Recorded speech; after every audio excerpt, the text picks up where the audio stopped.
Tunisia. Live. Be informed, be involved.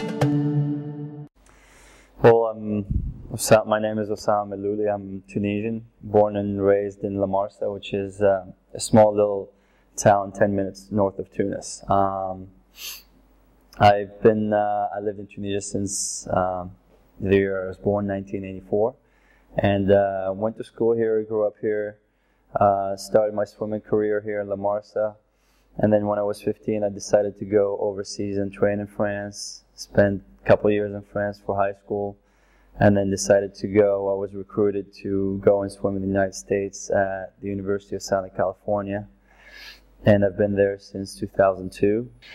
It's an amazing feeling. I was living it for the first day in my life. I've been living in the United States for 9 years, and for the first time I was listening to the news, and it was about Tunisia, and that was amazing. I mean, that was unique. When you get the newspaper and you're just sitting there and you see the American flag and you see a sea of people in front of the Ministry of Defense with Tunisian flags and people climbing on top of each other, and that famous sign, everybody just dégage, dégage, dégage. That was unbelievable. I mean, it's hard to describe. And you feel this sense of real pride.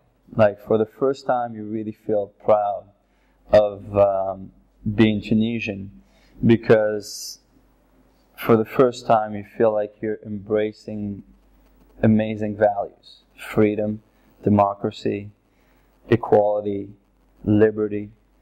We started to talk about these things, and obviously it's very overwhelming because we don't know what the future holds for our country, but it gives us hope. And personally, that's what I felt. I felt hope and pride, and I felt them in an incredible way. Certain people have their rights taken away from them if they get involved with the wrong people. If you get involved with the government, your rights are going to be taken away from you. If you upset the old government, your rights are going to be taken away from you. If you're a normal citizen like me or you, for my case it was different. I was threatened to lose my rights. My family was threatened to lose their rights. I remember after winning the Olympic gold medal, and the Minister of Sports at the time was Abdullah Kabi, and he was the old Minister of Defense, very powerful man. And I was not happy with the way I was treated by the Ministry of Sports at that time, and he was head of it. And he was the reason why I had a lot of problems. I went through a doping problem in 2007, which was a little mistake from my part, but the doping was not intentional. And I made sure that the government knew about it. I got some support, but that support did not come easy. And after I won my Olympic gold, my dad, who was here in Tunis, my mom was there in Beijing with me. He was getting phone calls from the Ministry of Defense every day, and my dad works for the Ministry of Defense. I personally felt that pressure.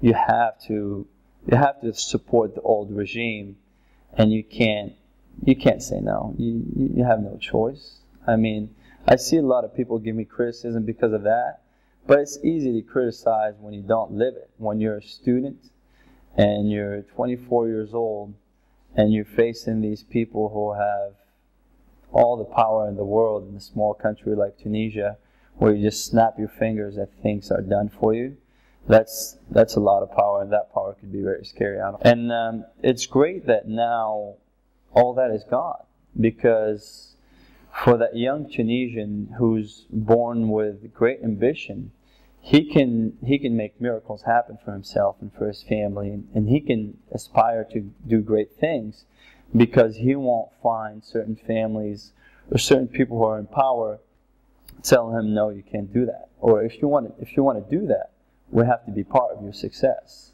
We have to share that success with you. And that's what happened with me. In sports, it's a little different. In sports, it's a little different, which is great, because I feel like I shared my success, but my success, I shared it also with the rest of my country. I showed the Tunisian flag. I showed Tunisia to the rest of the world.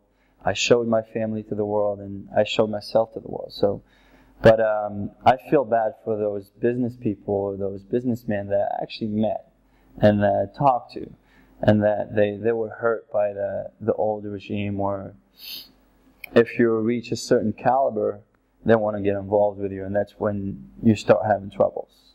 And you, honestly, from a personal experience, the main thing that the Ministry of Sports would present is basically the government, obviously the financial funding, and then there is some form of oversight. There's some form of they follow your career, they follow the different meets that you go to. They advise you sometimes, but mainly I did all the planning with my own coach back in the States. So they gave me a lot of freedom as far as that's concerned, because I'm the only one who made that breakthrough. I'm the only one who knows what needs to be done at this level, and I'm the only one who reached this level. So they really can't still advise on that. Their role is to give me the means so I can train the way I need to train. So to me, I think there's a lot of work to be done, but I think with the way it's been done, I think they've been doing a decent job. Now in the recent year, I've been facing some problems back here, which they didn't seem to be on top of it. Another problem with Tunisian sports is that I think hopefully that would change post-revolution, is the involvement of the Olympic Committee and the involvement of the federations. The Olympic Committee historically was ran by sons-in-law of the president, like Slim Shiboub, or close advisors to the president like Slema, who was the recent Minister of Sports. And I got to sit down and talk to these people, and as an athlete, I felt that their involvement is just there for their seats. They're there to make connections in FIFA or connections in the IOC. The athlete is the last of their worries. And I felt that it was that way with the Ministry of Sports, unfortunately, because historically Tunisian athletes are not well educated. They don't have diplomas. And if you give them 200 dinars a month, they're happy to sacrifice their life and their youth. You know, I see tons of stuff. I mean, obviously, no matter what, you're going to get some form of criticism. This is Tunisia. You're going to be criticized whether you're successful, whether you're perfect, whether you will be criticized. And that's something I learned this year. And you never know who you're going to be criticized from. I mean, one day the media can be, oh, you're the worst athlete that we've had. And then you're like, oh, you're our national hero. And I'm like, how could you see both ends of the spectrum like that? And that's the thing that I had trouble dealing with Tunisian media sometimes. And the system is going very, very slow. I think now the changes are being done to, now the Ministry of Sports is obviously focused on trying to hire and give jobs to young people, which is great. But we also cannot lose our focus, which is take care of the Tunisian athletes and put them in a position where they can be competitive with the rest of the world, so they can have a shot at beating the rest of the world.